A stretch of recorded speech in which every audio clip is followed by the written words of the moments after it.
guys, it's ALG Merc here, and today I'm doing a review of my 2010 Seat Ibiza Cupra Bocanegra.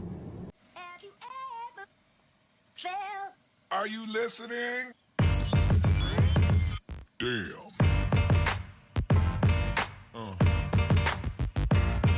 Yeah. Yeah. Yeah.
I've had this car for around 8 months now,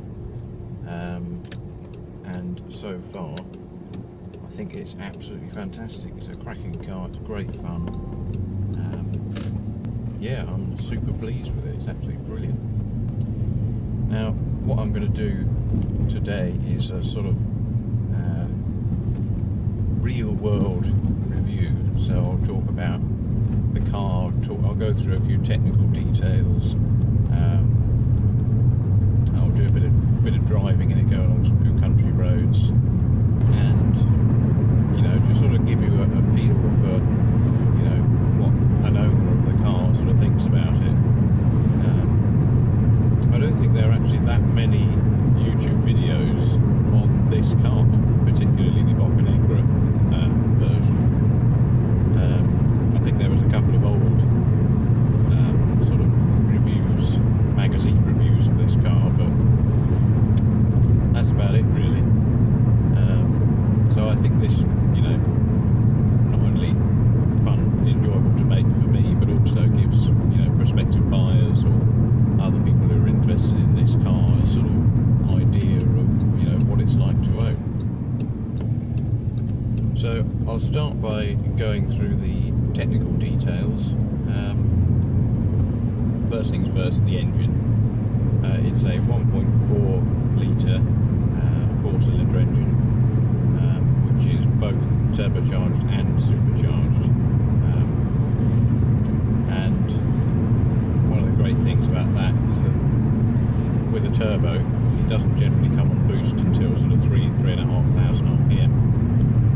So in just a turbocharged car, you have to wait, or you have to keep the revs up to get into the power band. But with this, the supercharger, which is just at boost all the time, fills in the sort of lower RPMs up to 3,500 RPM, and then actually disengages, and the turbo, takes you up to the red line. So you get a very linear power delivery, and it just pulls. So even at low speeds, just getting back up to speed,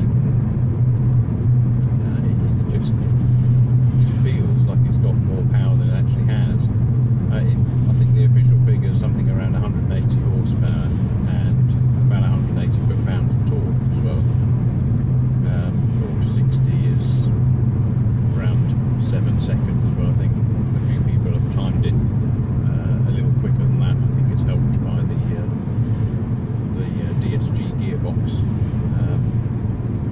So moving on to that, it's an automatic. It only ever came in automatic, but it's the 7-speed dual clutch, so super quick gear changes.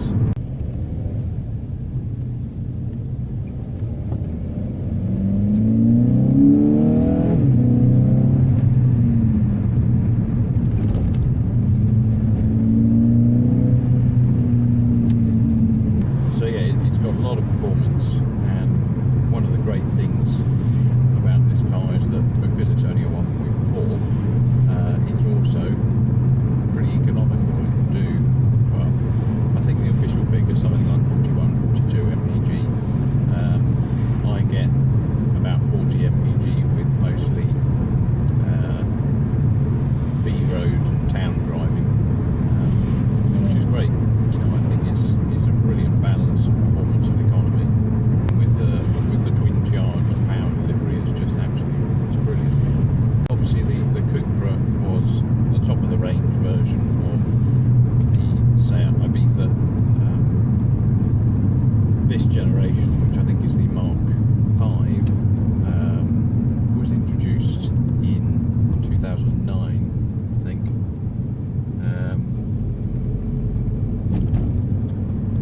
And yeah, so the Cupra is the top of the range, it's the performance model, and the Bocanegra, which is this version, was a special edition of the Cupra.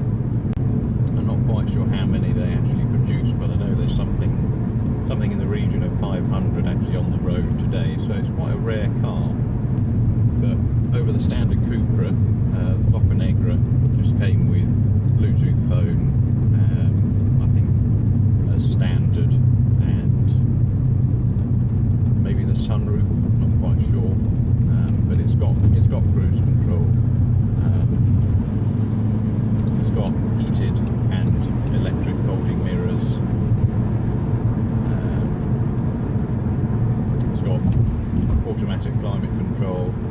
It's got USB media, auxiliary port, all that sort of thing. So it's got all the sort of extras that you need and want really in a car like this. So that's enough of the technical stuff. I'll move on now to what's it like to drive.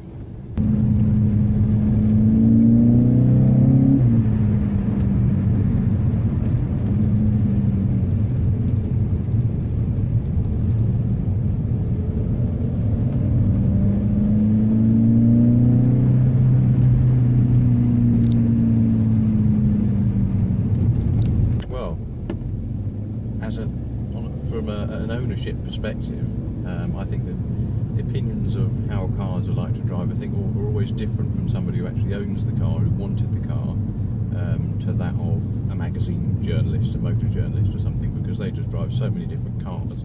They don't necessarily want to own the car, they don't own the car for that long, so their perspective is always slightly different to, you know, an actual owner of the car. It is a quick car. I mean, it only weighs around 1200 kilos, so 180 horsepower.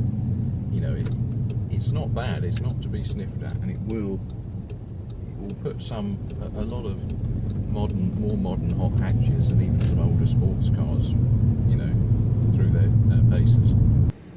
Handling wise, I think it grips and grips and grips. The Cupra over the standard Ibiza had beefed up suspension, beefed up dampers, beefed up springs, improved brakes, all the sort of performance extras, and I think it handles so well, it stays so level in the corners, it grips really well. I'm running on Hankook V12 Ventus tyres, and I think they're pretty good.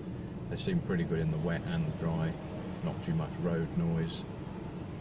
I'm really impressed, and I think the steering is lovely and direct.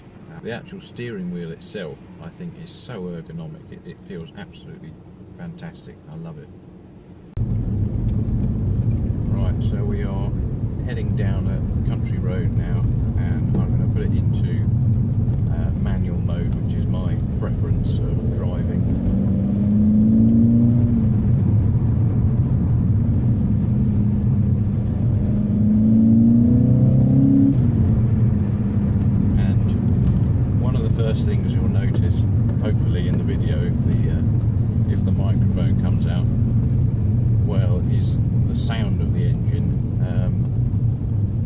don't know what they've done, whether they've reduced the soundproofing to the engine bay, or whether they've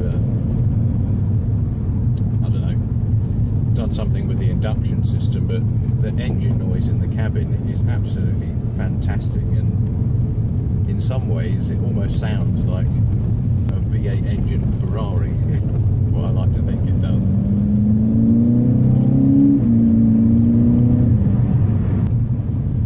On a country road like this, it just absolutely flies down it, and it's so capable. It just has so much traction, and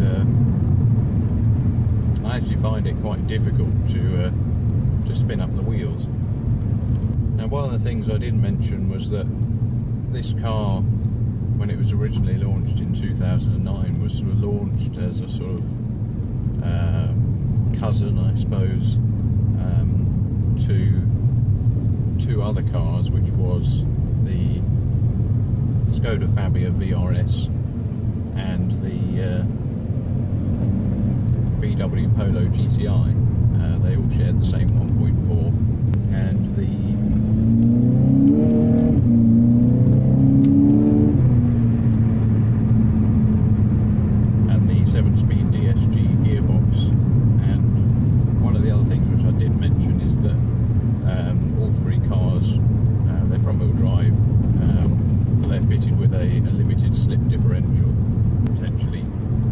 doesn't spin up. Whichever wheel has traction is the wheel that drives the car, essentially. That just helps it absolutely just fly out of the corners. Absolutely brilliant.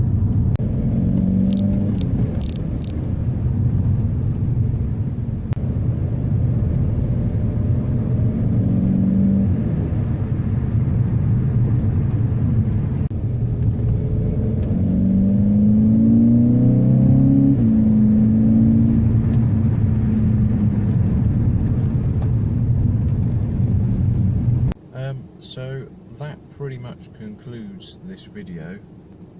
I hope you enjoyed it. I hope you feel a bit more informed about the car, and if you're looking at buying one of these, maybe you've got perhaps a better idea of whether you'll like it or not.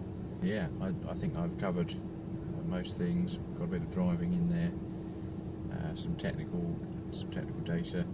If you like this video, please subscribe and like for more. My wife has actually got a Skoda Fabia VRS 2012. You know, if you guys like this video, then I'll make another one of that car, and maybe even do a sort of, you know, comparison video between those two cars. So yeah, that's it. Thanks for watching, and see you guys soon.